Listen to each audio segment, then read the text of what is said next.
This episode is brought to you by the Neon Nail Company. Welcome to the 5th episode of the Market Like a Millennial Podcast. I'm your host, Andrew Itnyre, and today, folks, I want to start a revolution within your personal brand and help you guys develop who you are and find your voice. I hope I don't offend anyone out there by saying this, but no one cares about your content. No one cares about your story even. What they care about is if you're relatable enough to find their story within you.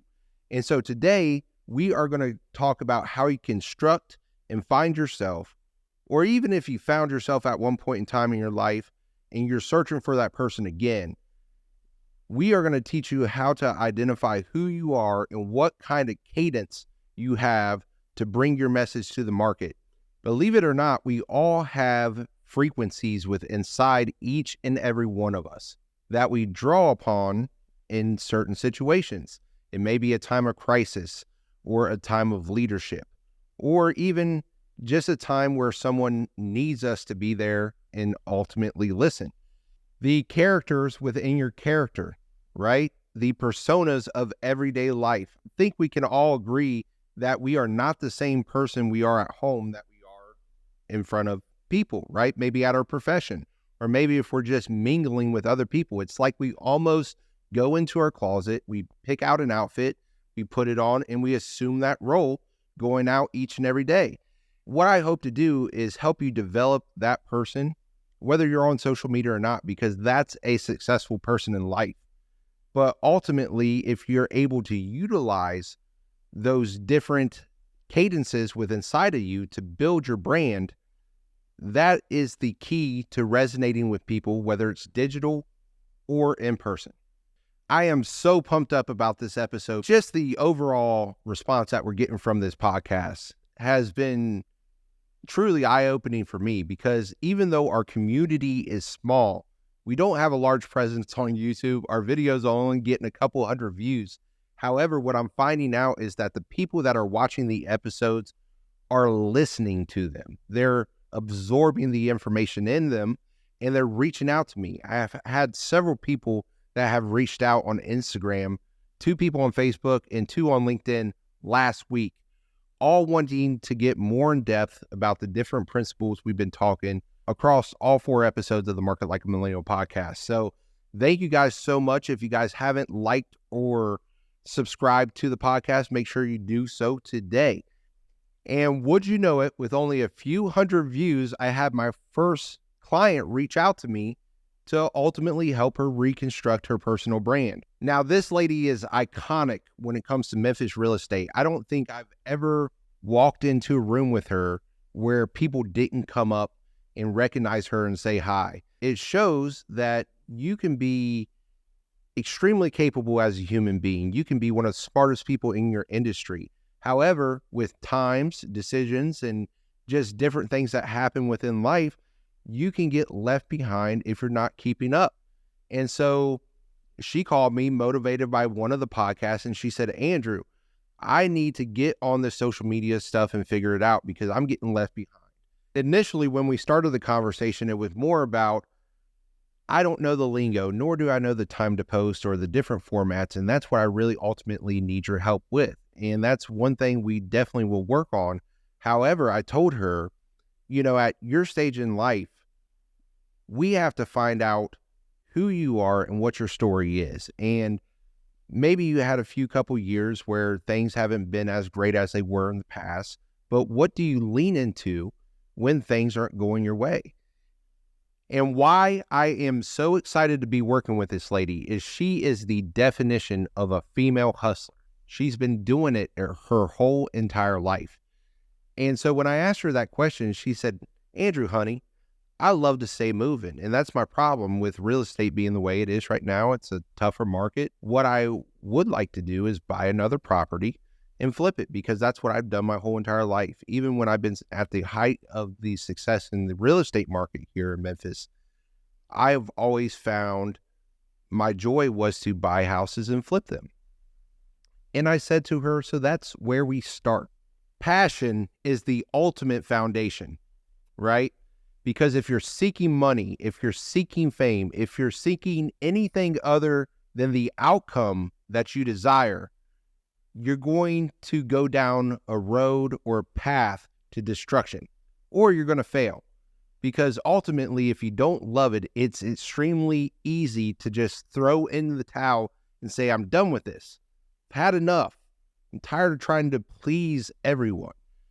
Because you're pleasing everyone else except for yourself and the passion that you serve. So once that we have a passion that is solidified, we then start to build the character that we are and who we want to be. And by I say who we are, that's our past, what we have done. People ask all the time, are you ever going to move on from roofing? And I don't believe I'll ever fully step out of it. Because even though it's only roofing sales, it's a key aspect of my identity. It is the dirt in which I am from. And so I still enjoy going out and signing people up for new roofs and picking out shingle colors, doing all the fun stuff. And I find salvation in being able to go out and document around the hard work that the roofing crews do and showing that off to the world. The fact is, ultimately, my father's entire career has been spent in the roofing industry. My family's well-being and success is a result of the roofing industry. And people just don't understand when you're in a family business for as long as we have been in, it's a part of who you are. But the most important thing that I've learned is that it doesn't have to be or, right? It can be and, right? I can be a roofing salesman and I can help people build content and I can help people develop their brand. And so that's what I'm doing now. And both are equally as powerful because I might have fell in love with roofing sales first. That was my first love. People don't know that. I love roofing sales and was fascinated with roofing sales before I got bored with it and moved on to social media and producing content. Both are so a part of me that they're embedded into who I am as a person. So when someone hops into my DM box and they present a problem like the insurance companies are being super difficult in their part of town and they can't get a roof bought, I can give them step-by-step advice on how to get roofs approved and help them provide for their family. I'm an expert in that field. And then if someone comes in and they're asking about social media, I'm an open book. I try to be the example for people to look at and say, hey, this guy is legit. This is what my company can do if I put my efforts into social and do it the right way. Or if I'm a roofing salesman, I can do this and make a brand for myself personally that I can take with my roofing company today and I can transfer it over to someone else down the road. But either way, I'm making a commitment. That's ultimately what we have to do. We have to find out who we are and we have to commit.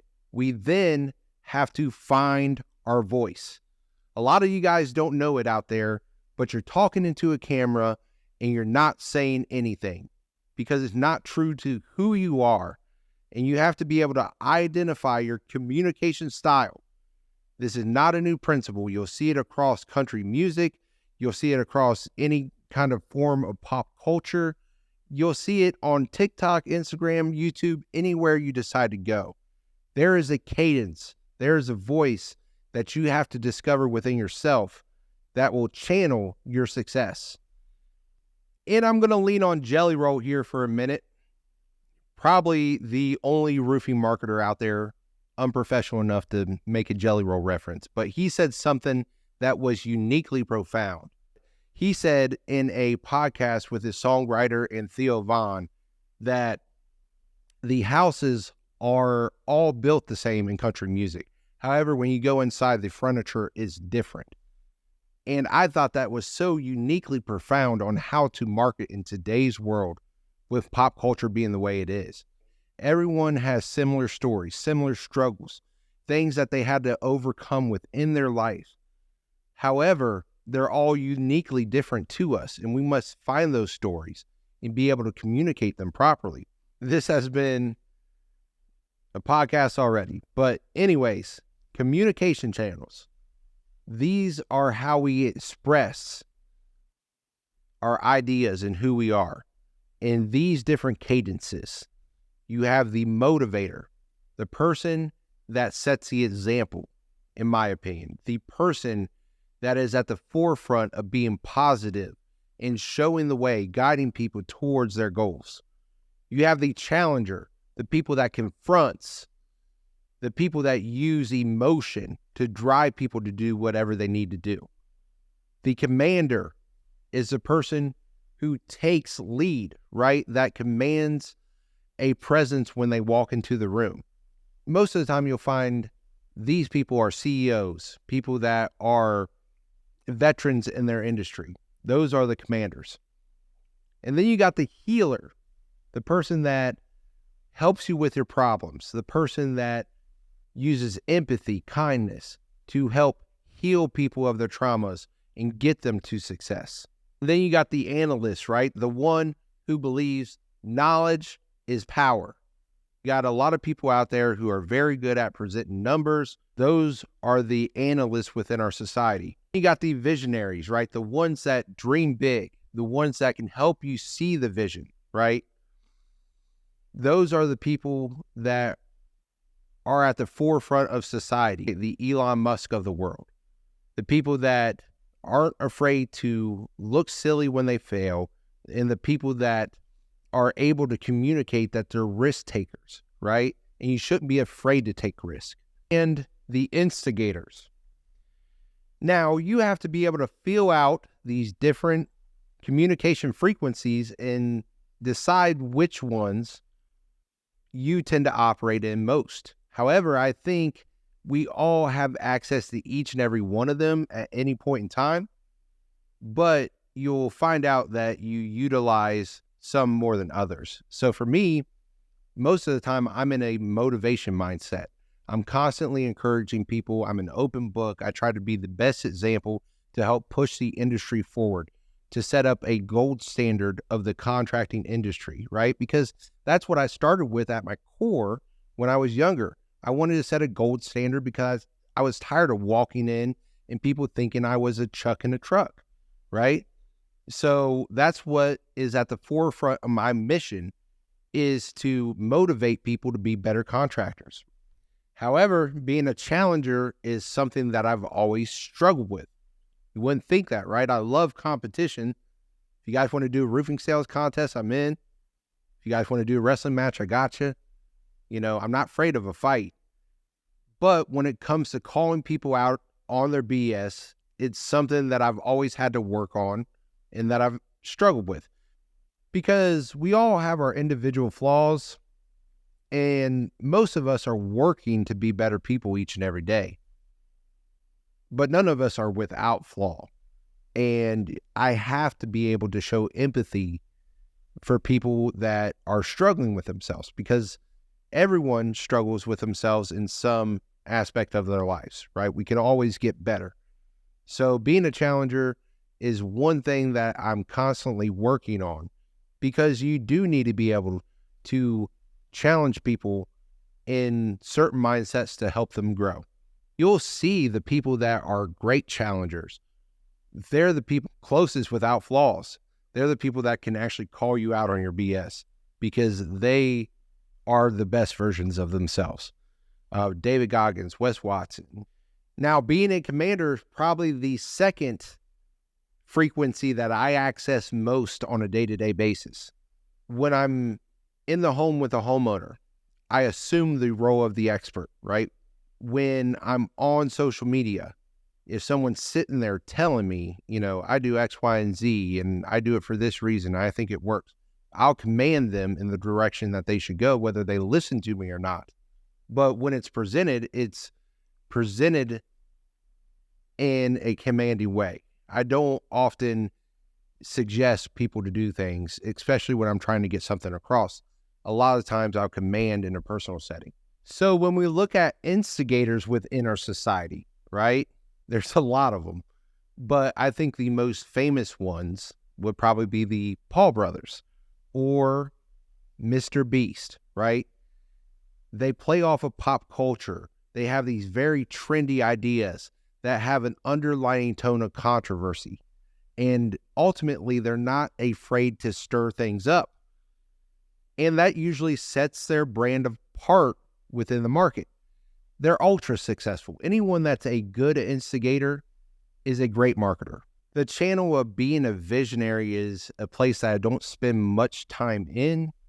I respect the people that are able to convey a message of vision, right? To be able to present that and get people to believe in it. That's fantastic. However, I've seen so many people fall into the trap of looking where they're going rather than focusing on the present and getting where they're going, right? And so they become daydreamers rather than doers. And I meet people all the time, especially when it comes to social media, where they have all these things planned out that they're going to do, how they're going to do this and going to do that and execute this and execute that. And they might do it for a few weeks and then give up, or they just never get anything done. And that's just not a productive place to be. So I constantly, to a detriment sometimes, I should probably spend a little bit more time being a visionary. I'd probably get some personal goals accomplished more. However, when it comes to being a practitioner, I am just always in the dirt, always focusing on execution and getting where I'm going. As far as being an analyst, I think it's extremely important to know your numbers and to know where you're at. However, it's not a strong point of mine. Numbers just never been my thing. So I don't spend much time there. And I'm definitely not one to instigate, right? I can be controversial in my approach in the creative process. That's something I've been known to do, something that I do quite frequently. However, I'm not one to stir up any trouble either, right? I try to keep everything even, right? Kind of fly under the radar when it comes to drama. I think that's just a good principle in life. It's how I live my life personally. I don't want to be the Real Housewives of roofing, like some people I know. You got the healer. I think it's important to be super empathetic to people. You know, you got to love people. You got to be able to help them on their own individual journey. And just because they're in the same profession or in the same light as you, you don't necessarily have to, you can just be someone's friend, you know? And so I think that's the part of being a healer. I've always been. Back when I was in high school, I worked with special needs kids growing up. Love working with special needs kids. My best friend has cerebral palsy, and he's one of the most beautiful human beings I've known. He's made me a better person just being around him. So if you guys are not practicing in a healer's channel, do it, because I think the universe rewards you for it. I think it's one of the best things that you can do to find purpose within your life. And there's people that go their whole entire life working and slaving, and they get to retirement, and then they finally step into something where they're being a philanthropist and they're giving to an organization or people in need, and they dedicate the rest of their lives to it. So definitely operate within that frequency often.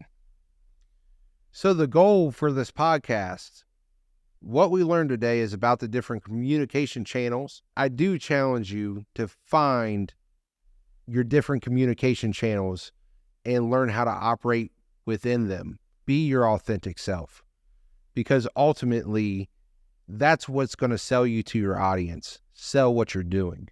That's what I hope you take away from this episode. It's been a fun one for me. Probably my favorite one out of the 5 episodes of the Market Like a Millennial podcast. So if you guys have not subscribed, do that today, and I'll see you guys on the next one.